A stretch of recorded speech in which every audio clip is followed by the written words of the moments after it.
Avec cette figure, nous allons voir la structure des cadérines. Les cadérines sont des molécules d'adhérence cellulaire qui permettent à une cellule d'adhérer à une cellule voisine. Et comme leur nom l'indique, c'est une adhérence dépendante du calcium, cadérine, adhérence dépendante du calcium, et nous allons voir pourquoi.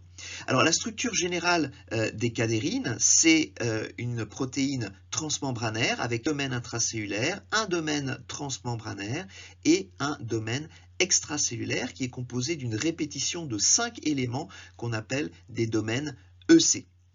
Et c'est par ces domaines extracellulaires que deux cadérines de même nature, des E-cadérine avec E-cadérine ou N-cadérine avec N-cadérine par exemple, vont pouvoir interagir et permettre l'adhérence entre les deux cellules voisines. Du côté intracellulaire, la E-cadérine est liée à tout un complexe dont fait partie notamment la bêta-caténine que vous connaissez peut-être de la voie Wnt, et ce complexe est associé au cytosquelette d'actine.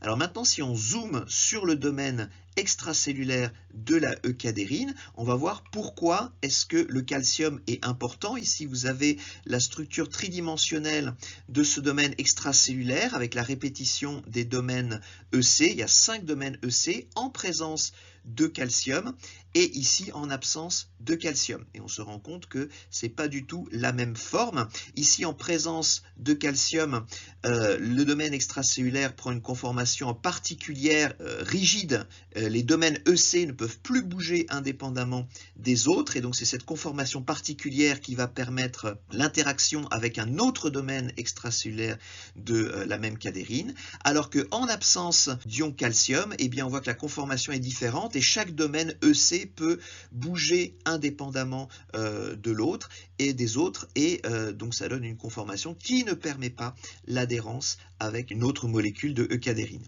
Et donc le meilleur moyen finalement d'inactiver les cadérines et de faire se dissocier des cellules qui sont attachées entre elles, c'est de mettre dans le milieu de l'EDTA, l'EDTA qui est un chélateur de calcium qui va attraper les ions calcium qui ne seront plus disponibles pour aller interagir avec les domaines extracellulaires des cadérines, et donc ça va donner cette conformation qui ne permet pas l'adhérence cellulaire dépendante des cadérines.